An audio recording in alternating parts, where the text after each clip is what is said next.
Chapter 3 में बहुत simple सा introduction to forward and future. Meaning क्या है फॉरवर्ड और फ्यूचर का, टर्मिनोलॉजी क्या है फ्यूचर कॉन्ट्रैक्ट से रिलेटेड, पे ऑफ क्या है, pricing of future contract, pricing कैसे डिसाइड हो, applications of future contract for speculators यानी traders. Speculators means traders, hedgers and arbitrage. ठीक है, कोई भी क्वेश्चन होगा आप अनम्यूट करके मुझसे कभी भी कोई भी क्वेश्चन पूछ सकते हैं। ठीक है, फॉरवर्ड कॉन्ट्रैक्ट अगर बोला जाए सिंपल दो लोगों के बीच में होता है, जैसे मेरे और आयुष जी के बीच में हो गया कॉन्ट्रैक्ट कि मैं आपसे 1 महीने बाद गोल्ड खरीदूंगा। ठीक है, और उसका टर्म जो है, ठीक है, कौन से रेट में खरीदूंगा, कब खरीदूंगा, डेट वो आज डिसाइड होगा। ठीक है, और जो भी कंडीशंस है वो भी, मार्जिन मनी भी हम ही डिसाइड करेंगे, हम दोनों। तो forward are widely used in commodities, foreign exchange, equity and interest rate market. ठीक है, सिंपल सा एग्जांपल है कि एक 11 मई 2024 को मैं गया गोल्ड खरीदने, मुझे गोल्ड खरीदना है। किससे? गोल्ड स्मिथ से। उस दिन गोल्ड का प्राइस क्या है? 62,130 for 10 gram, for 24 carat gold. Goldsmith agree हो गया कि हाँ मैं सेल कर दूंगा। ठीक है, और मैं उन्हें पे कर दूंगा 62,130। ठीक है, और गोल्ड की डिलीवरी ले लिया। तो ये क्या हुआ? कैश मार्केट ट्रांजेक्शन हुआ। सेम डे मैं गया,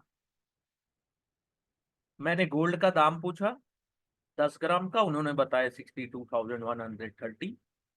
ठीक है, मैंने उनको पैसे दिए और गोल्ड रिसीव कर लिया। ये हुआ कैश मार्केट ट्रांजेक्शन, वो भी स्पॉट प्राइस में। स्पॉट यानी 11 मई 2024 को जो गोल्ड का प्राइस था। ठीक है, अब मान लीजिए मुझे डिलीवरी नहीं लेनी गोल्ड की, 11 मई 2024 को डिलीवरी लेनी है 1 मंथ, 1 महीने बाद। गोल्ड स्मिथ ने कहा कि मैं आपको 62,130 में नहीं दूंगा, मैं आपको 62,337 में दूंगा। ठीक है, मैं भी एग्री हो गया, ओके 1 महीने बाद आप दे दीजिएगा। फॉरवर्ड प्राइस हुआ, ये जो था ये फॉरवर्ड प्राइस हुआ। क्यों? स्पॉट प्राइस चल रहा है 62,130, और फॉरवर्ड प्राइस क्योंकि उन्होंने स्पॉट प्राइस से कुछ ज्यादा पैसे मुझसे मांगे, लेकिन मैं एग्री हो गया। ठीक है, और चला गया। तो मैंने क्या किया? बॉट अ फॉरवर्ड कॉन्ट्रैक्ट, मैंने फॉरवर्ड कॉन्ट्रैक्ट बाई किया और लॉन्ग फॉरवर्ड। ठीक है, और गोल्ड स्मिथ यानी सोनार जो है वो हुए सोल्ड अ फॉरवर्ड कॉन्ट्रैक्ट, उन्होंने मुझे फॉरवर्ड कॉन्ट्रैक्ट सोल्ड किया, या वो गोल्ड पे शॉर्ट किया। ठीक है, हमारे बीच कोई एक्सचेंज नहीं हुआ मनी का। 1 महीने बाद मैं आया और मैंने 62,337 पेड किए और 10 ग्राम गोल्ड उनसे रिसीव कर लिया। ठीक है, दिस इज फॉरवर्ड कॉन्ट्रैक्ट। दो पार्टीज हैं। ठीक है, दोनों पार्टी के बीच में ऑब्लिगेशन है। कॉन्ट्रैक्ट दोनों के अनुसार टाइम जो था एक्सपायरी या जिस दिन भी उनको डिलीवरी लेनी है वो उन्होंने खुद डिसाइड। ठीक है, तो फॉरवर्ड कॉन्ट्रैक्ट का फीचर्स क्या होता है? दो पार्टीज के बीच होता है, ये बाइलैटरल कॉन्ट्रैक्ट होता है। Price, quantity, quality of underline, delivery term like place, कहाँ पे डिलीवर होगा, सेटलमेंट प्रोसेस, जिस दिन हम फॉरवर्ड कॉन्ट्रैक्ट में एंटर लेते हैं उस दिन डिसाइड होता है। ठीक है, forward are bilateral over the counter transaction where the term of contract such as price, quantity, quality, time are negotiated। दो लोगों के बीच में निगोशिएट हो जाता है। ठीक है, कुछ भी टर्म एंड कंडीशन में अगर अल्टरेशन करने हैं तो वो भी पॉसिबल है। ठीक है, अगर दोनों पार्टी एग्री है, मान लीजिए मैंने ले लिया और उसके बाद मैं चाहता हूँ कुछ, मुझे यार उस दिन नहीं लेना है, कुछ दिन बाद लेना है, तो वो एग्री कर सकते हैं, लेकिन दोनों पार्टी का एग्री होना जरूरी है। फॉरवर्ड में कौन कौन पार्टिसिपेट करते हैं? Corporation, trader and investing institution extensively use OTC transaction to meet their specific requirement. ठीक है। एसेंशियल आइडिया क्या होता है फॉरवर्ड में एंटर लेने का? Fix the price. Price fix होने से अवॉइड द प्राइस रिस्क। ठीक है। One is sure of the price at one can buy और सेल अंडरलाइंग असेट्स। ठीक है। एक महीने बाद, अगर ऊपर के एग्जांपल में देखें, एक महीने बाद गोल्ड का प्राइस हो जाता है 62,700। ठीक है। तो फॉरवर्ड कॉन्ट्रैक्ट जो है वो फेवरेबल हो जाता है, क्योंकि मैंने तो 62,337 रुपीज दे के फॉरवर्ड कॉन्ट्रैक्ट खरीदा, और मैं अगर सेल करता हूं स्पॉट मार्केट में तो मुझे 62,700 मिलेंगे। मीन्स मुझे प्रॉफिट होगा 363 रुपीज का पर 10 ग्राम। ठीक है। अगर स्पॉट प्राइस कम हो जाता है, 62,100 हो जाता है, तो मुझे लॉस होगा 237 रुपए का पर 10 ग्राम। ठीक है। ये बहुत सिंपल है। एनीथिंग जो यहाँ समझ में ना आया हो फॉरवर्ड में?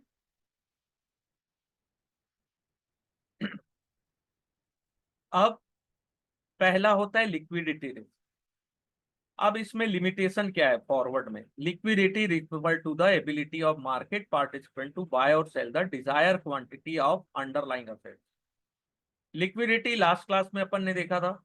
लिक्विडिटी नहीं है तो आपको सही प्राइस नहीं मिल सकता, और ज्यादा क्वांटिटी में आप खरीद नहीं सकते, क्योंकि होता है tailor made.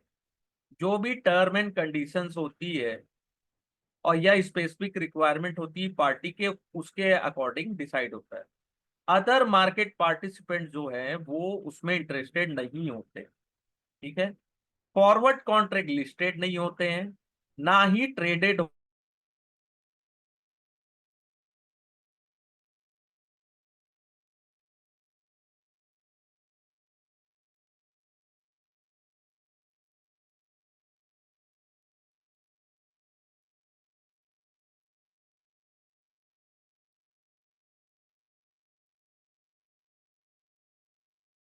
exit from forward contract before the maturity या एक्सपायरी के दिन से पहले फॉरवर्ड कॉन्ट्रैक्ट से आप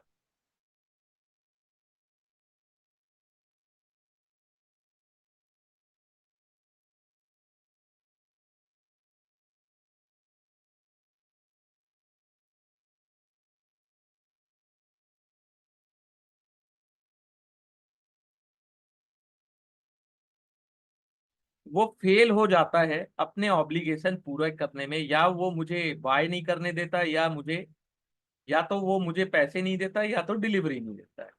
ठीक है। जैसे एग्जांपल है, ए और B enter a bilateral agreement कि वो 100 किलो राइस 40 रुपए पर kilo from B after 6 month, यानी कि ए 100 किलो राइस लेंगे 40 रुपीज पर किलो के रेट से 6 महीने बाद बी से। ठीक है। तो पार्टी कौन हुई? ए और बी। ठीक है। 6 मंथ बाद प्राइस राइस का हो गया 50 रुपए, और बी ने डिक्लाइन कर दिया कि नहीं, मैं आपको 40 रुपए में नहीं बेचूंगा। ठीक है। सिमिलरली अगर प्राइस 35 रुपया हो गया, तो ए क्या कर सकता है? मार्केट में दूसरों से भी खरीद सकता है। तो यहाँ पे कॉन्ट्रैक्ट जो है वो डिफॉल्ट हो जाता है, इज ऑब्लिगेशन। ठीक है। इसको कहते हैं डिफॉल्ट रिस्क, क्रेडिट रिस्क, है ना, या counterparty risk. In addition to illiquidity counterparty risk, बहुत सारे रिस्क और होते हैं कि ट्रांसपेरेंसी रहे नहीं होती, सेटलमेंट कॉम्प्लिकेशंस होते हैं। ठीक है। काउंटर पार्टीज के बीच। ठीक है। इसलिए जो भी ट्रेड दो पार्टीज के बीच में सेंट्रलाइज ट्रेडिंग प्लेटफॉर्म के थ्रू होता है, जिसे अपन फ्यूचर कॉन्ट्रैक्ट कहते हैं। ठीक है। फ्यूचर कॉन्ट्रैक्ट क्या होता है? Future contract were created to overcome the limitation of forward. ठीक है। फ्यूचर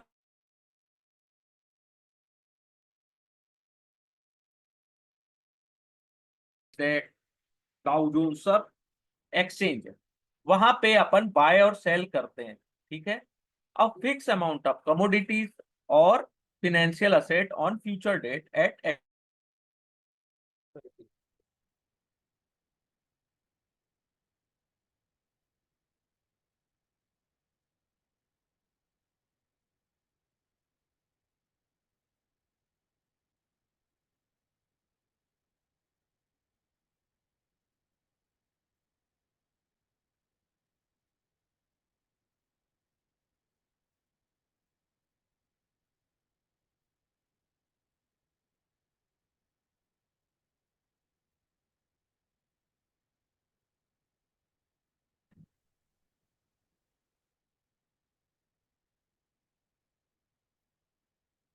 जो बाय कर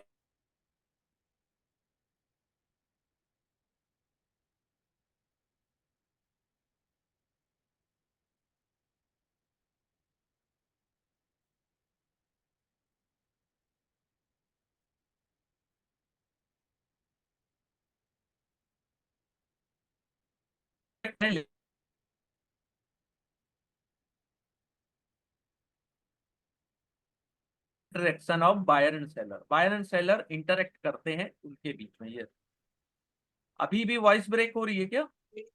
हाँ सर, एक चीज पूछनी थी।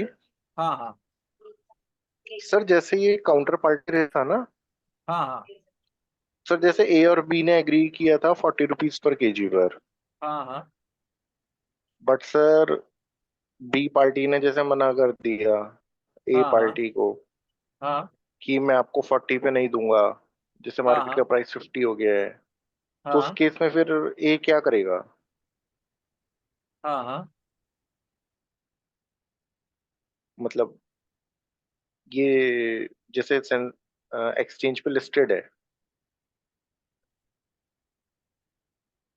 तो बी पार्टी को ये सेल करना ही पड़ेगा, कैसे होगा ये जिससे बी मना कर देता है?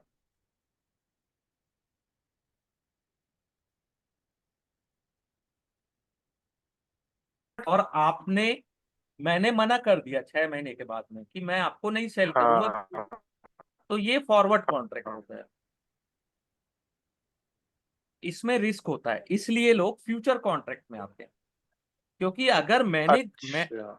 हाँ, मैंने अगर अपना वादा तोड़ दिया तो हाँ फ्यूचर कॉन्ट्रैक्ट में मुझे, मैं तो एक्सचेंज के थ्रू खरीद रहा हूं ना, मैं आपके थ्रू तो खरीद नहीं रहा हूं। हाँ हाँ हाँ। और यहाँ पे क्लीयरिंग कॉर्पोरेशन इन्वॉल्व है जो मेरी पोजीशन को देख हम्म। रही है। तो फ्यूचर कॉन्ट्रैक्ट में नहीं होता है ऐसा डिफॉल्ट।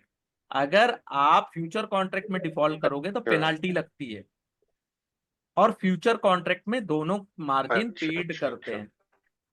क्वालिटी भी डिसाइडेड रहती है, आज क्या अच्छा क्वालिटी देंगे, क्वांटिटी भी स्टैंडर्ड की हो, ठीक है। अच्छा।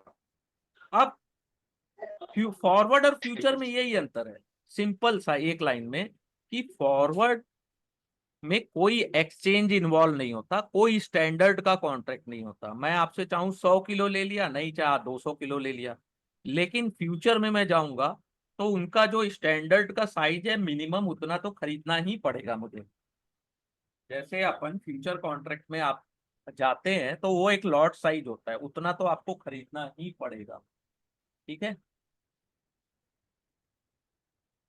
वरना आप नहीं खरीद सकते, सिंपल बात है, ठीक है। यही इसका लिमिटेशन भी है कि आपको लिमिटेड मैच्योरिटी मिलती है, लिमिटेड अंडरलाइंग असेट्स होते हैं, लैक ऑफ फ्लेक्सिबिलिटी होती है इन contract design, increase administrative cost होता है, एमटीएम जो सेटलमेंट होता है उसमें आपको पैसे ज्यादा देने पड़ते हैं। ये सब लिमिटेशन भी फ्यूचर कॉन्ट्रैक्ट में होती है, लेकिन फ्यूचर इज बेस्ट। भैया हमने तो एक्सचेंज से खरीदा है, एक्सचेंज क्लीयरिंग कॉर्पोरेशन सेटलमेंट की जिम्मेदारी ले रहा है, तो हमारे को, हमको कोई लॉस नहीं होगा, हम सुकून से रह सकते हैं, 6 महीना का ले कि साल भर का ले, ठीक है। तो अब कॉन्ट्रैक्ट का स्पेसिफिकेशन फ्यूचर में देखना है तो the exchange decided exchange decide करता है all term condition of future contract. देखिए एक चीज, other than the price of future contract, price exchange decide नहीं करता सर, केवल टर्म एंड कंडीशन करता है। मैक्सिमम लोग आंसर यहाँ पे आते हैं कि एक्सचेंज डिसाइड करता है प्राइस। नो, प्राइस तो बायर और सेलर मिलकर डिसाइड करते हैं ना, मार्केट डिसाइड करता है। ठीक है, the term and condition are known as contract specification. Contract specification में क्या रहता है, कॉन्ट्रैक्ट की मैच्योरिटी, कॉन्ट्रैक्ट मल्टीप्लायर या कॉन्ट्रैक्ट साइज, जिसको लॉट साइज बोलते हैं, टिक साइज। ठीक है,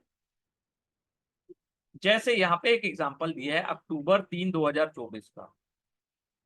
इंस्ट्रूमेंट है Nifty index future, underlying assets क्या है इंडेक्स में, निफ्टी 50, एक्सपायरी है अक्टूबर 2024 का।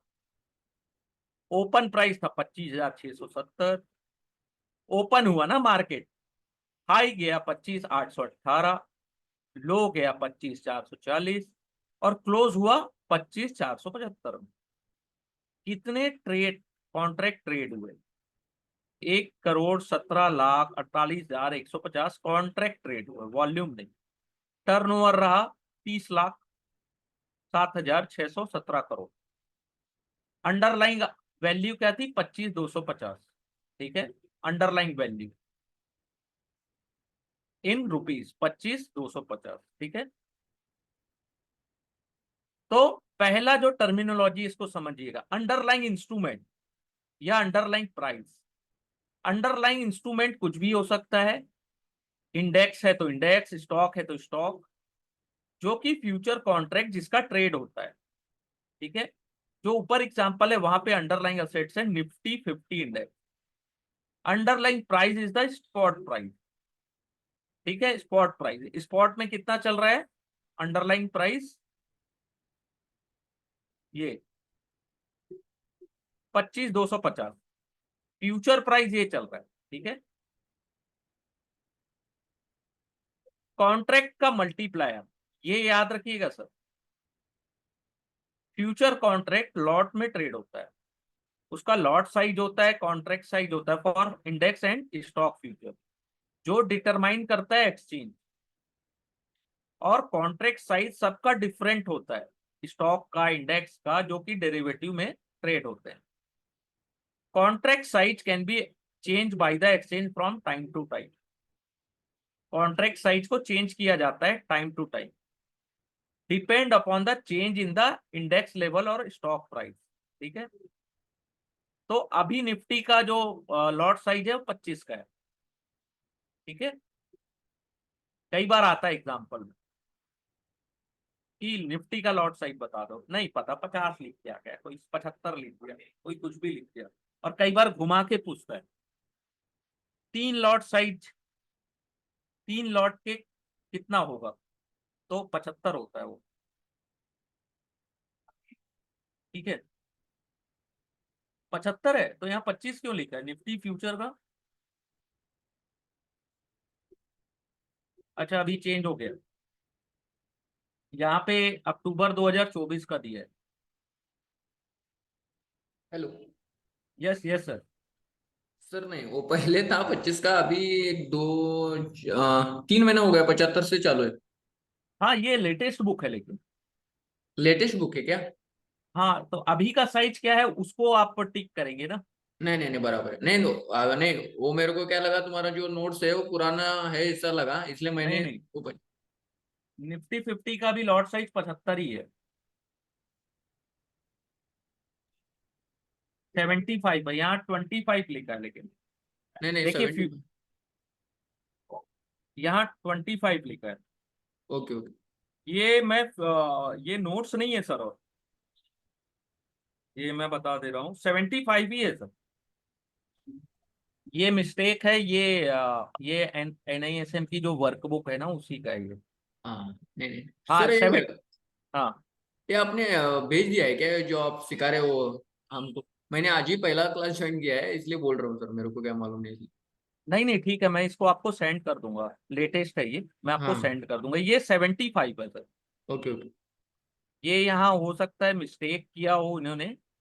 नहीं नहीं ये वो हाँ ठीक है, अपडेट नहीं किया रहेगा वो शायद। हाँ हाँ हाँ, यहाँ यहाँ पे कुछ गड़बड़ इन्होंने किया है, और ये 2024 दे रहा है, यहाँ पे कुछ 2023 दे रहा है, और ये लेटेस्ट बुक है ना, इसका वर्क बुक है। तो हाँ, इसको देख लीजिएगा ना, क्योंकि इसमें भी गलतियां हो सकती है ना। नहीं नहीं, वो तो रही, हाँ, नहीं तो आदमी को तो गलती 75 होती को है। अपन को टिक करना है ना राइट आंसर में। Okay okay. हाँ, मैं भी वही सोच रहा था 25 कैसे हो गया, अभी तो 75 था क्या, ऐसे 50 में लास्ट रेट किया था तो शायद नहीं नहीं, अभी 50 तो का था। बहुत महीना सर क्या हाँ हुआ, तो वो 25 था तब लोग बहुत ट्रेडिंग कर रहे थे, हाँ, फिर तो 50 या मैं फिर 50 करके 75 किया, वो लॉसेस बढ़ा हाँ दिया, और हाँ हाँ, एक्सपायरी तो हुआ उसकी, उतनी है, क्या प्रॉब्लम। उसका है, हाँ हाँ, ठीक है। Okay, thank you. ठीक है, ठीक, तो इसका जो कॉन्ट्रैक्ट साइज आया वो इतना आ गया, ठीक है। अगर इसको मल्टीप्लाई करेंगे 25,000 को 75 से तो कितना आएगा, ठीक है। तो यहाँ थोड़ी सी मिस्टेक है, लेकिन हमको थोड़ा सा,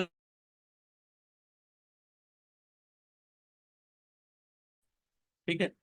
तो क्लॉस, ये याद रखिएगा, clause 1.14 and 2.1.4 of SEBI master circular for stock exchange and clearing corporation date October 2000 stipulate contract size of index future and option respectively, ठीक है। ये इसका दिया है डिटेल, लेकिन यही गलत दिया है, तो इसका कैलकुलेशन थोड़ा सा तो गलत होगा। हाँ, 19 से 20 लाख, ठीक। तो इसका मैं डिटेल आपको कल शेयर कर दूंगा, ठीक है, कि इसका कितना कॉन्ट्रैक्ट का लॉट साइज क्या है। लॉट साइज तो 75 है, लेकिन कॉन्ट्रैक्ट की वैल्यू क्या होगी, यहाँ पे 15 से 20 लाख रुपए लिखा है, ठीक है।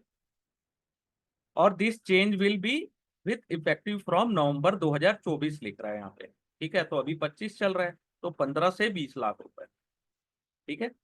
अब एक क्वेश्चन यहां से आता है कॉन्ट्रैक्ट साइकिल पे। It is a period over a contract trade, ठीक है। तो इंडेक्स और stock future contract traded on NSC follow a 3 month का ट्रेडिंग साइकिल होता है, ठीक है। जैसे मैं अक्टूबर में ट्रेड कर रहा हूँ, अक्टूबर 2024 में, और index and stock future contract on NSC are available for trading in near month. Near October 3 को हूं मैं, 3 अक्टूबर, तो नियर मंथ।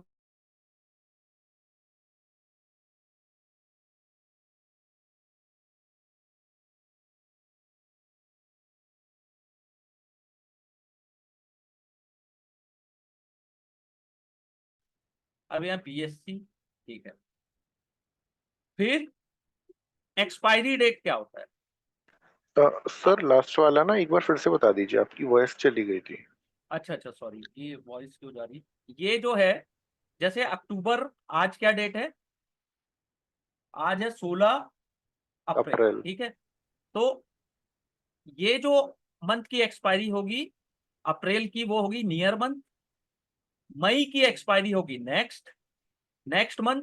और जून की एक्सपायरी जो होगी वो फार मंथ।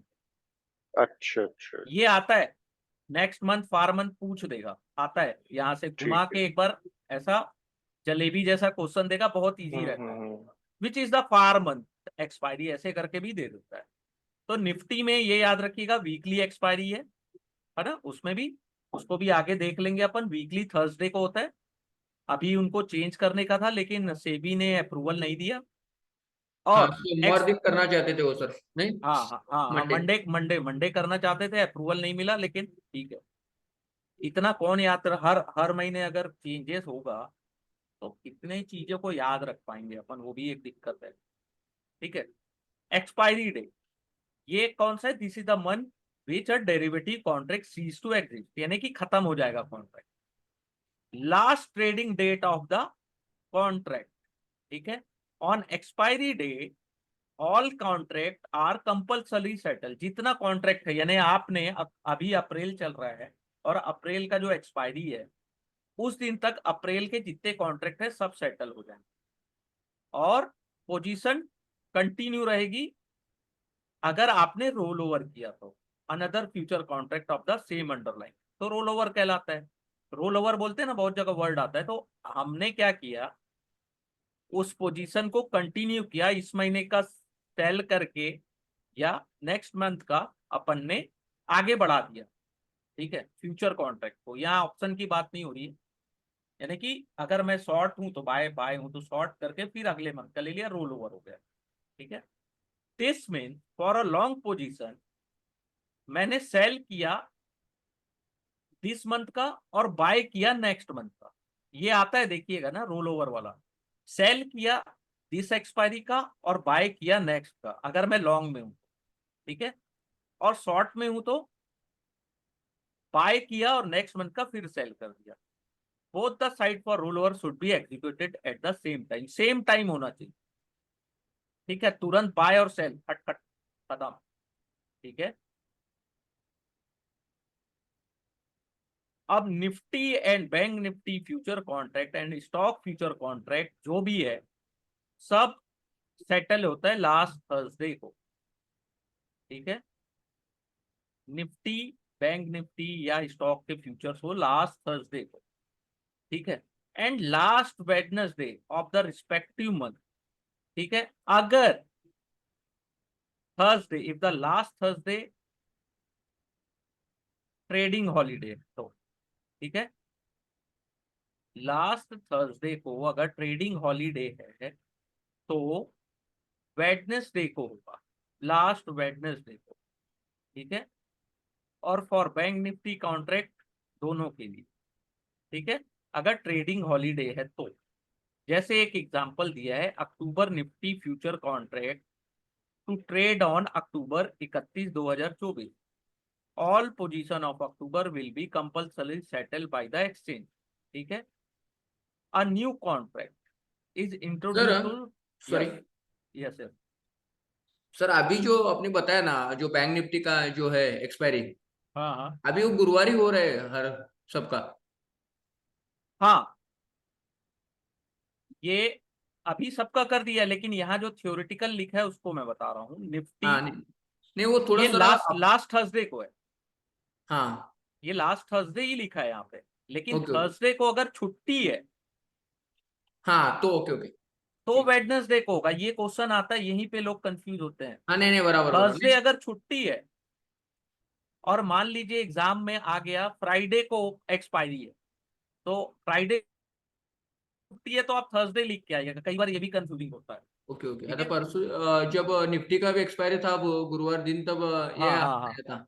अभी छुट्टी थी 14 तारीख को, हाँ, 13 तारीख को तो एक्सपायरी। 13 को हुआ, वीकली था वो। वैसे ही मंथली में भी ऐसे ही होता है। बराबर बराबर, ठीक है, ओके, थैंक हाँ हाँ, वो कोई दिक्कत नहीं है, अपन तो यहाँ सीखने ही आए ना। यू।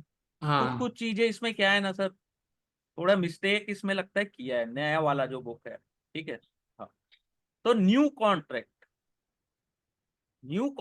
इज इंट्रोड्यूस, जैसे अक्टूबर। अब एक चीज देखिएगा ना यहाँ पे, अक्टूबर था नियर मंथ।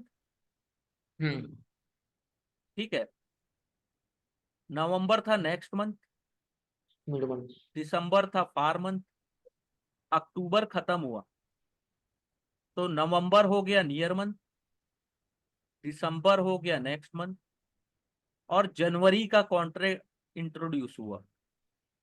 न्यू कॉन्ट्रैक्ट जनवरी का इंट्रोड्यूस हुआ जब अक्टूबर का क्लोज हुआ, तो 3 मंथ का साइकिल है। क्लियर? हाँ, तो जनवरी का कब कब शुरू होगा, जब अक्टूबर सेटल हो जाएगा। ऑल क्लियर यहां तक? नियर मंथ की एक्सपायरी होने पे जो नेक्स्ट मंथ का कॉन्ट्रैक्ट है वो नियर मंथ बन जाएगा, और फार मंथ वो हो जाएगा नेक्स्ट, मिड और हो नया जाएगा। कॉन्ट्रैक्ट ऐड होगा। जैसे ये अक्टूबर, नवंबर, ये दिसंबर, हाँ, 3 था। अक्टूबर खत्म हो गया, एक्सपायरी सेटल हो गया, तो ये नवंबर, दिसंबर, जनवरी स्टार्ट हुआ ना नया कॉन्ट्रैक्ट। क्लियर? हाँ सर, क्वेश्चन था, अभी वो हाँ अक्टूबर अभी नियर नियर मंथ था, हाँ और हाँ, नवंबर मिड मंथ था, और दिसंबर फार मंथ था। फार मंथ था। अभी जनवरी, नवंबर नियर मंथ हुआ, मिड मंथ दिसंबर होता है, फिर जनवरी फार जनवरी मंथ का होती है। न्यू कॉन्ट्रैक्ट जब अक्टूबर सीरीज सेटल हो जाता है, हाँ, उसके बाद जनवरी का न्यू कॉन्ट्रैक्ट शुरू होता है। अक्टूबर की एक्सपायरी खत्म होने के बाद, कंपलसरी सेटल होने के बाद। ओके, तब तो ये जनवरी नियर मंथ हो सकता है ना? क्या जनवरी अभी फार मंथ हो सकता है तुम्हारे ख्याल से? हाँ फार मंथ हो जाएगा, ये ओके नियर हो जाएगा, ये नेक्स्ट हो जाएगा, ये फार हो जाएगा। ओके। ये पूछता है यहाँ पे, कंफ्यूज हो गए आप एग्जाम में, इसलिए इसको समझ लेना अच्छे से। ठीक है, ये मैंने जैसे समझाया नहीं आया तो एक बार और बता देता हूँ। जैसे अभी कौन सा महीना चल रहा है, अप्रैल, हाँ फिर होगा मई, फिर होगा जून। ठीक है, तो अप्रैल का जब एक्सपायरी खत्म हो जाएगा, सेटल हो जाएगा, तो जुलाई का कॉन्ट्रैक्ट शुरू होगा। ठीक है, न्यू ओके। कॉन्ट्रैक्ट, ये चीज मैं बताना चाह रहा हूँ। 3 मंथ का साइकिल होता है ना, हाँ इसलिए। ठीक है,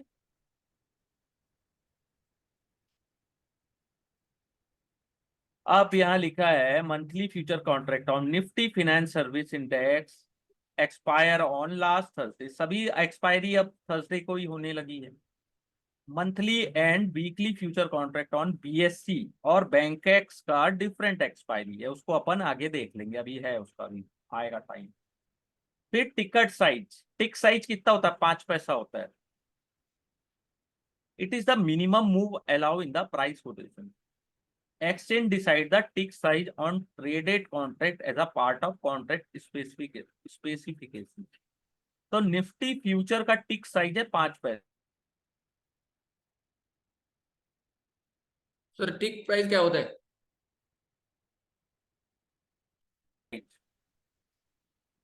5 पैसे का डिफरेंस होना चाहिए। कोटेशन जो मिलते हैं ना, वो, हाँ। ये थ्योरेटिकल है, प्रैक्टिकली अपन कुछ और देखते हैं। ठीक है, अच्छा, निफ्टी टिक साइज 10 पैसा हो गया। न्यू अपडेट कब आया सर, 10 पैसा।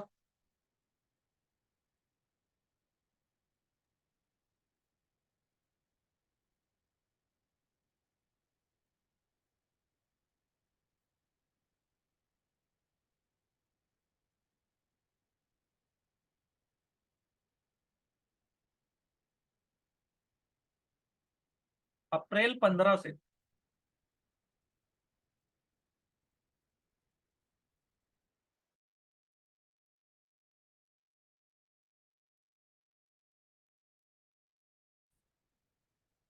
नहीं, ये तो 5,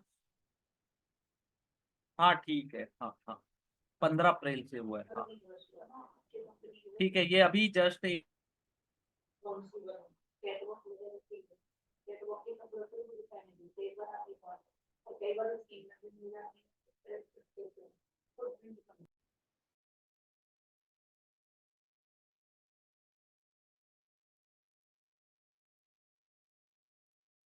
अप्रैल इस मंथ अगर आप में से कोई एग्जाम दे रहा है। ठीक है, सर 0.5 है। नहीं 10 पैसा है, वो देखा मैंने भी। नहीं, मैं अभी अभी देख। उसको प्राइस आप, फ्रेंड्स 10% है। हाँ इंडाइसेस का देखिए, इंडाइसेस का जिसकी वैल्यू 15,000 से 30,000 के बीच है। ठीक है, इसको भी मैं क्लियर कर दूंगा कल अच्छे डिटेल में। ठीक है, ये लेटेस्ट कुछ ना कुछ ये लोग करते ही रहते हैं। नहीं नहीं, वो ठीक, हो जाता है सर, अपडेट हो जाता है हाँ डेली हाँ डेली, हाँ एक हाँ महीने हाँ में कभी तो। हाँ हाँ हाँ। तो फिर डेली सेटलमेंट, अब ये डेली सेटलमेंट कैसे होता है फ्यूचर में, ओपन पोजीशन होती है इक्विटी इंडेक्स या स्टॉक में, ओपन पोजीशन डेली सेटल्ड होता है based on daily settlement price of future contract. ठीक है, और वो फ्यूचर कॉन्ट्रैक्ट को कैसे कैलकुलेट किया जाता है, calculated by the exchange on the basis of last half an hour weightage average price of that future contract.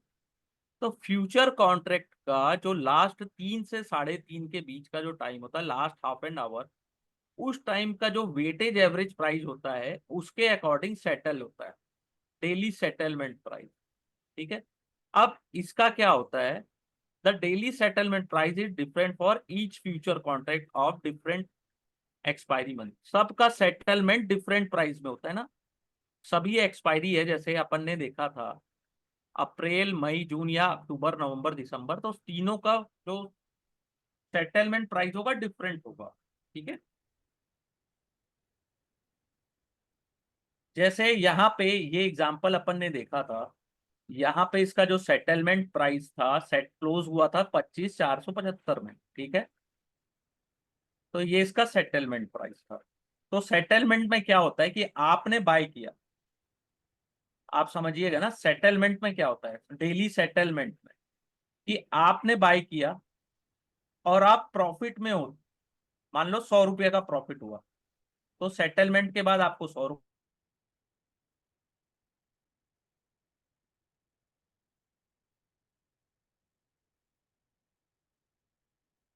Settlement price. Expiry वाले दिन जो नियर मंथ एक फ्यूचर कॉन्ट्रैक्ट होता है जो सेटल्ड होता है, वो होता है closing price of relevant underlying index, ठीक है। और stock in cash segment of last trading date of future contract, ठीक है। जो कैश सेगमेंट में इंडेक्स या स्टॉक जिस प्राइस में क्लोज होते हैं, उसी प्राइस में फ्यूचर कॉन्ट्रैक्ट भी सेटल होगा। क्लियर?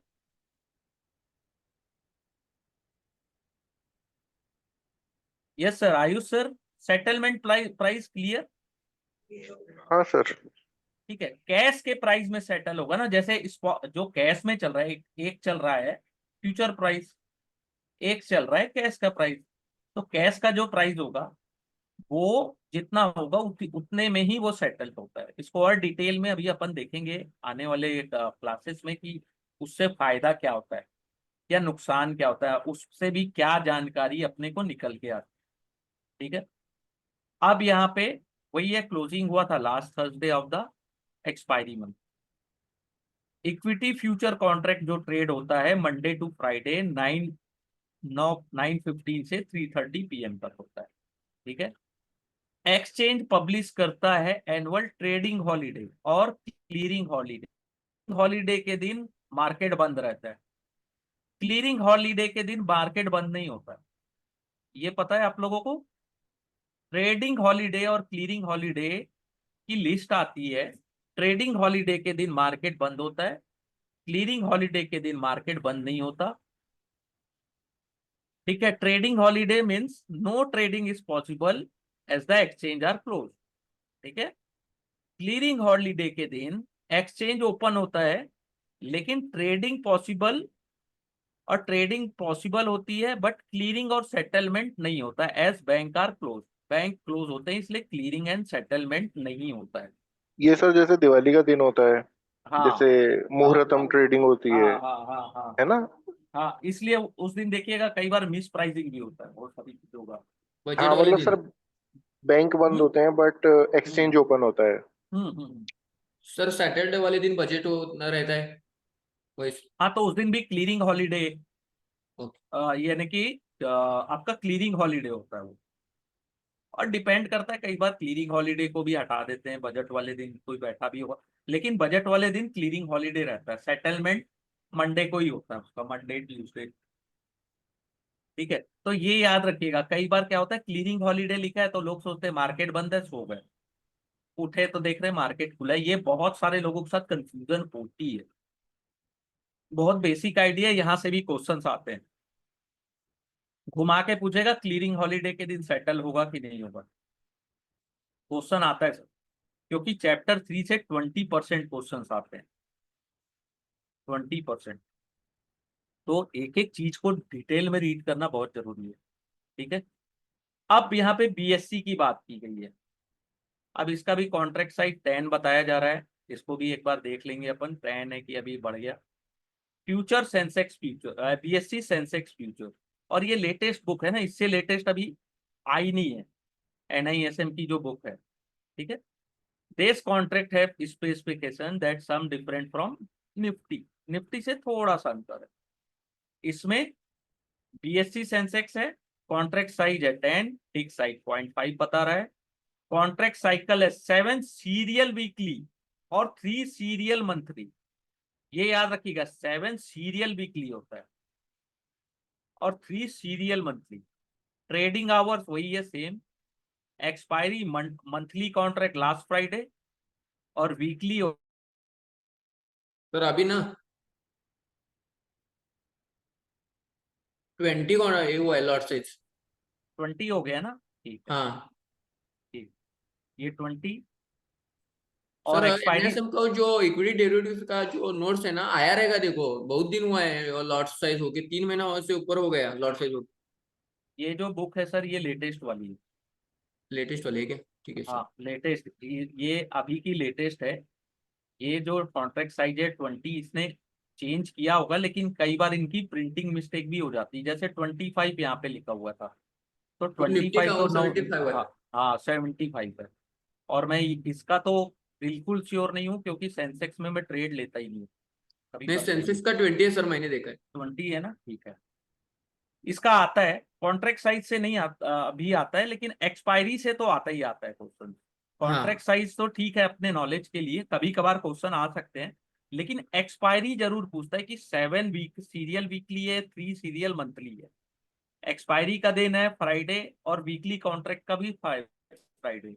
और सेटलमेंट कैसे होता है? Based on closing price of the underlying index on the expiry day. ठीक है।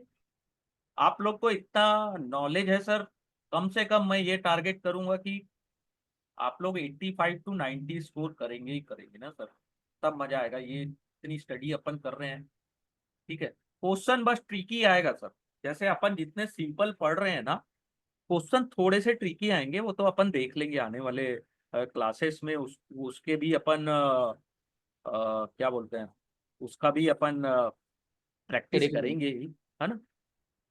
तो ये सेंसेक्स का फ्राइडे को अगर मान लो छुट्टी है तो थर्सडे को होगा, ठीक है। अब होता है फ्यूचर कॉन्ट्रैक्ट में basis, important terminology associate with future contract. जो डिफरेंस होता है फ्यूचर और स्पॉट प्राइस के बीच, उसको बेसिस बोलते हैं। Difference between spot price and future price is called basis. अगर फ्यूचर प्राइस ज्यादा है स्पॉट प्राइस से, तो basis of for the asset is negative. Future price ज्यादा है, 100 रुपया है, और स्पॉट प्राइस है 98, तो बेसिस होगा निगेटिव। और स्पॉट प्राइस ज्यादा है, स्पॉट 100 है, और फ्यूचर प्राइस है 99, तो वो होगा पॉजिटिव। ठीक है। जैसे कि ऊपर के एग्जांपल में कैश सेगमेंट में अंडरलाइंग असेट चल रहा था 25,250, ठीक है। हाँ, S minus F equal to B, yes, ठीक है। तो स्पॉट माइनस फ्यूचर, तो ये 225, तो ये निगेटिव है, ठीक है। और basis for 1 month contract would be different from the basis for 2 month, 3 month contract, ठीक है। Definition of basis is incomplete until we define the basis vis-a-vis future contract. Basis for 1 month contract, basis for 2 month, और basis for next month 3 month, ठीक है। और अपने को ये भी अंडरस्टैंड करना जरूरी है कि बेसिस में कितना डिफरेंट है 1 मंथ के एक्सपायर, 1 मंथ फ्यूचर में और 2 मंथ में, ठीक है। और ये इक्वल होना चाहिए, equal to cost of carry the underlying asset between first and second month. Cost of carry अपन देखेंगे, कॉस्ट ऑफ कैरी क्या होता है, कोई बता सकता है आप लोगों में? जैसे कमोडिटीज के, कमोडिटी होती है ना, कमोडिटीज, क्रूड ऑयल, आपका नेचुरल गैस, या नॉर्मल अपन ये सोयाबीन, लीड, आयरन, कॉपर, तो उसको कैरी करने का जो चार्ज लगता है, फ्यूचर में तो अपन ने बाय कर लिया, लेकिन किसी ना किसी ने तो उसको कैरी किया है ना, तो उसका जो चार्ज लगता है, ठीक है। तो कॉस्ट ऑफ कैरी चार्ज होता है ना फ्यूचर कॉन्ट्रैक्ट के साथ, ठीक है। तो this is the fundamental principle of linking various future and underlying cash market price, ठीक है। During the life of contract basis जो होता है पॉइंट, वो निगेटिव और पॉजिटिव होते रहता है, जो भी मूवमेंट मिलता है फ्यूचर और स्पॉट प्राइस को, ठीक है। जो भी बेसिस होता है, पॉजिटिव हो चाहे निगेटिव हो, मैच्योरिटी या एक्सपायरी वाले दिन वो जीरो हो जाता है, यानी दोनों का डिफरेंस जो है फ्यूचर का और स्पॉट प्राइस का जो डिफरेंस है वो जीरो हो जाता है एक्सपायरी वाले, दो नो डिफरेंस, ठीक है। इन टाइम ऑफ मैच्योरिटी और एक्सपायरी ऑफ कॉन्ट्रैक्ट।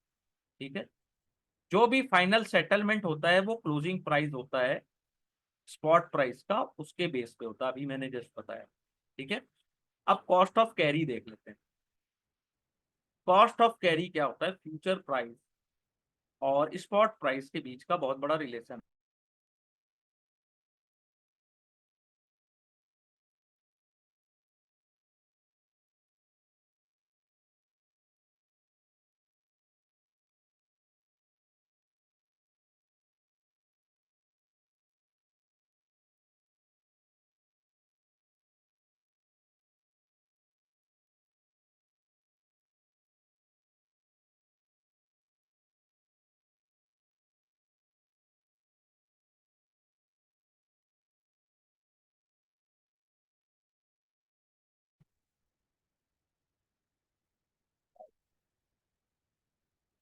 अभी आवाज क्लियर आ गई सर?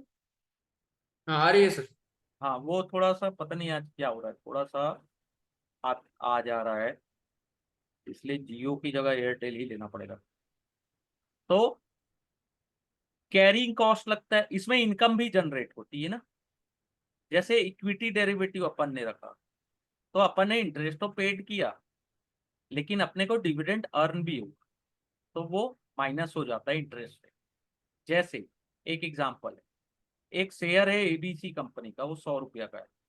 ठीक है, एक पर्सन है जिसके पास पैसे नहीं है बाय करने के लिए, तो वो क्या करेगा? बैंक गया, 100 रुपए उसने बोरो किया, 6% rate of interest per annum पे। ठीक है, तो उसने वो होल्ड किया शेयर 1 साल के लिए, और कंपनी ने उसको एक्सपेक्टेशन थी कि डिविडेंड मिलेगा 200%। फेस वैल्यू उसकी 1 रुपए, तो 1 रुपए फेस वैल्यू हो तो 200 यानी 200 पर 2 रुपया मिला उसको डिविडेंड। ठीक है, तो उसका net net cost of carry कितना है? इंटरेस्ट पेड, यानी कि 100 रुपए में 6% उसको ब्याज देना था, लेकिन 2 रुपए डिविडेंड मिल गया, तो उनको 4 रुपए टोटल देना पड़ेगा। तो ब्रेक इवन फ्यूचर प्राइस क्या होगा? 104 रुपए, यानी 104 के ऊपर उनको प्रॉफिट होने लगेगा। ठीक है, ये थ्योरेटिकल है, लेकिन कई बार कैलकुलेटिव और प्रैक्टिकली देखेंगे तो बहुत सारे डिफरेंस मिलते हैं। ठीक है, यहाँ तक क्लियर? एनी कोई doubt? No sir. No? Okay, बहुत इजी है, लेकिन देखिएगा घुमा फिरा के यहीं से कॉस्ट ऑफ कैरी का क्वेश्चन आ जाएगा, नहीं नहीं वहां पे वही है। प्रॉब्लम। हाँ हाँ, ठीक है, ये यहीं से क्वेश्चन आता है, 6% दे दिया, यहाँ पे डिविडेंड दे दिया, अब इसका ब्रेक इवन फ्यूचर प्राइस निकालो, तो गए वहां पे, थोड़ा सा डिफिकल्ट में देता है। तो मार्जिन अकाउंट क्या होता है?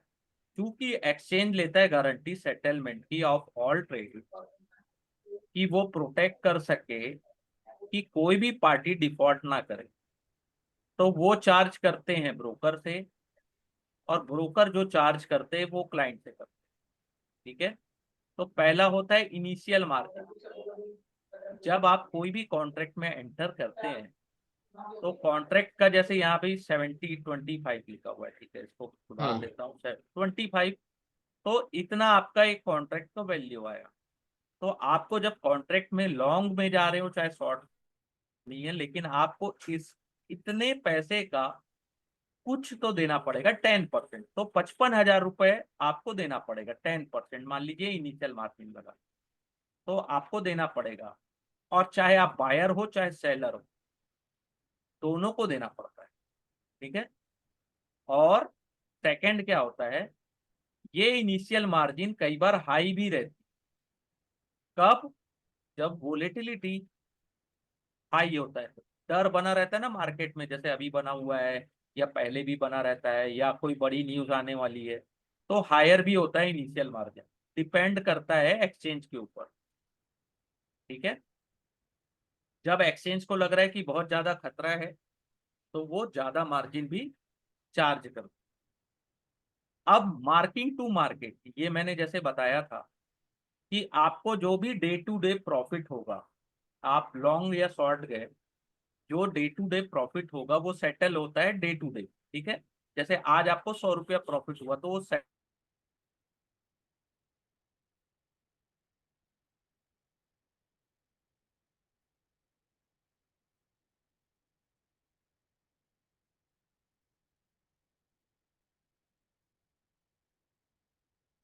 लूजर से लिया, गेनर को दे दिया, day to day basis. Sir आपका वॉइस ब्रेक हुआ देखो।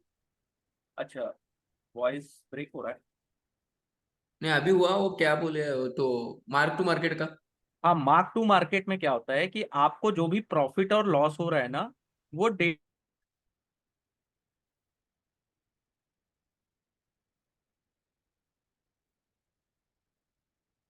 जिसने लॉस किया वो आपको पेड कर देगा, यानी कि उससे एक्सचेंज कलेक्ट करेगी और आपको दे देगी, और लूजर से गेनर को मिलता है ओके। डेली। और ये डेली सेटलमेंट होता है ना एफएनओ में, और ये फ्यूचर में, ठीक है। और जैसे ये एग्जांपल देखिए कि मई 14 2024 को आपने इनिशियल मार्जिन पेड किया 55,625 रुपए, ठीक है, ऊपर अपन ने देखा था ये एग्जांपल के तौर पे। हाँ। और उस दिन मार्केट गया 22,250 था, 22,308 गया, तो 58 पॉइंट का प्रॉफिट हुआ। तो सेम डे आपको लॉट साइज के अनुसार 1,468 रुपया आपको मिल जाएगा, ठीक है। और आपका जो नेक्स्ट डे का ट्रेडिंग पोजीशन स्टार्ट होगा वो होगा 22,308 से, ठीक है, for the purpose of MTM computation. आपको इतना प्रॉफिट मिल गया जो दिन भर में हुआ, उसके बाद आपको 58 पॉइंट का गेन हुआ। नेक्स्ट डे आपका जो स्टार्ट होगा पोजीशन वो 22,308 से होगा। क्लियर? ओके। ठीक है। इ- यहीं से, यहीं पे बहुत सारी कंफ्यूजन होती है, कोई दिक्कत नहीं है। अब कंफ्यूजन का सबसे बड़ा बॉस आ गया, open interest and volume. Open interest क्या होता है बता सकते हैं कोई? ओपन इंटरेस्ट बोले तो सर जो लोगों ने कितने क्वांटिटी बाय किए, नहीं, परचेज किए, वही रहेगा शायद। ठीक है।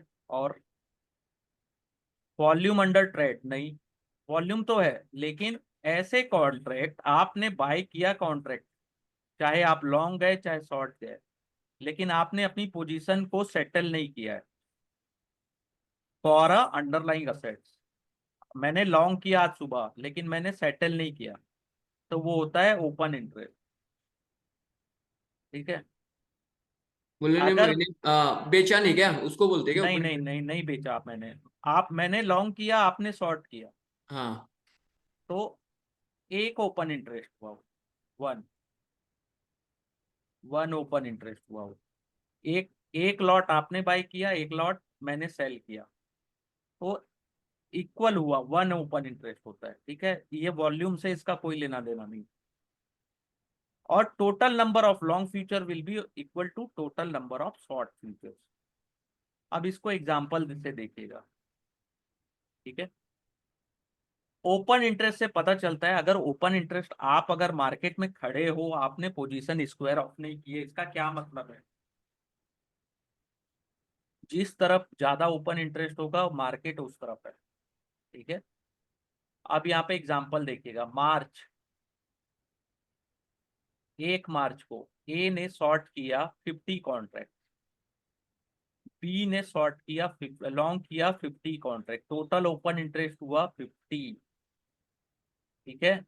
ट्रेडिंग वॉल्यूम कितना हुआ? 50। Any doubt? ये यहाँ पे समझ लीजिएगा, ओपन इंटरेस्ट मैंने 50 शॉर्ट किए, बी ने 50 लॉन्ग किए, total open interest 50, total trading volume 50। मार्च 2 मार्च को सी ने 100 कॉन्ट्रैक्ट लॉन्ग किए और डी ने शॉर्ट किए, ओपन इंटरेस्ट कितना हुआ? 150। प्रीवियस डे का 50 और आज का 100, टोटल हुआ 150। टोटल वॉल्यूम डे की 100। ए ने अपने 50 जो शॉर्ट किया था उसको बाय बैक कर लिया, ठीक है।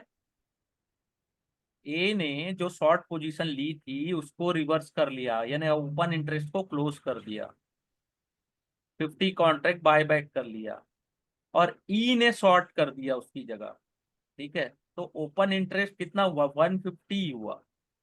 ठीक है। 50 आपने शॉर्ट को बाय किया और ई ने शॉर्ट कर दिया, तो टोटल वॉल्यूम हुआ 50।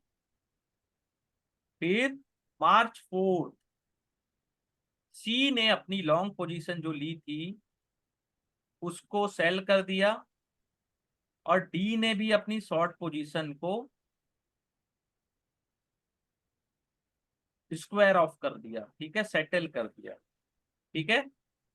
तो 100 कॉन्ट्रैक्ट्स खत्म हो गए यहां से, तो 50 ही बचा। टोटल वॉल्यूम हुआ उस दिन का 100। Any doubt? ये अगर समझ में आ गया तो बहुत सारी चीज आपको फ्यूचर से रिलेटेड समझ में आ जाएगी।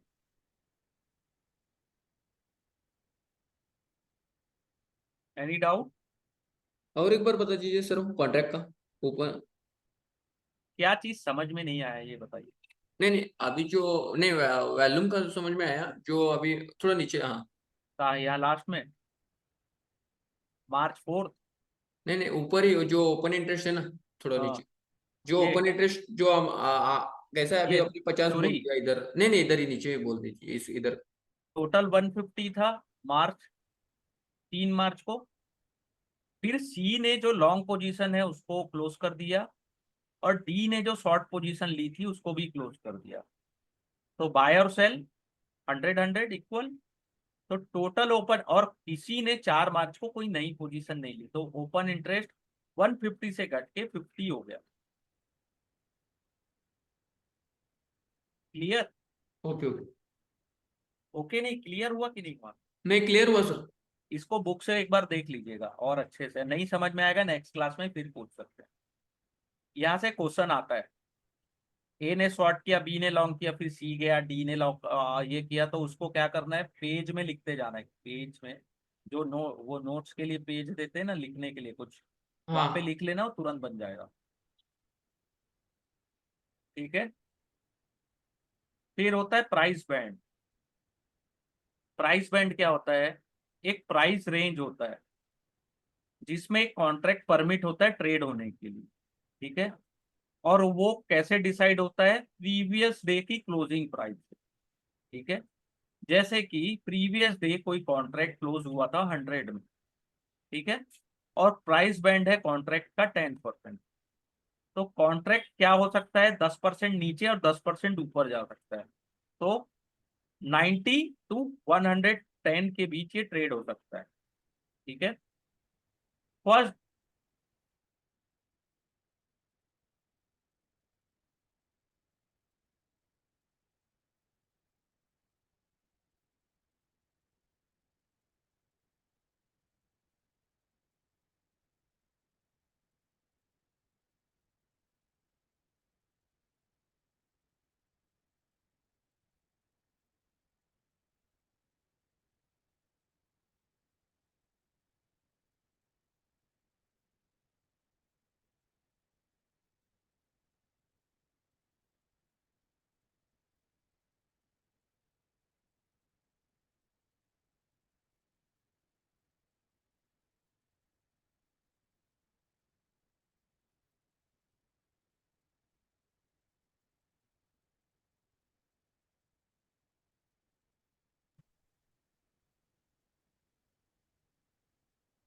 तो ये थ्योरेटिकल है, हाँ हाँ, वो थोड़ा सा फिर आपको वॉइस अब आ रहा है वॉइस। आज पता नहीं क्यों दिक्कत कर रहा है। ऐसे तो अपन की ये तीसरी क्लास है, ऐसा दिक्कत नहीं आएगा। तो ये प्राइस बैंड आपको समझ में आ गया? नहीं सर, वॉइस आपका ब्रेक हुआ, क्या भी आवाज नहीं आया, थोड़ा और एक बार बता दीजिए ना प्राइस बैंड का।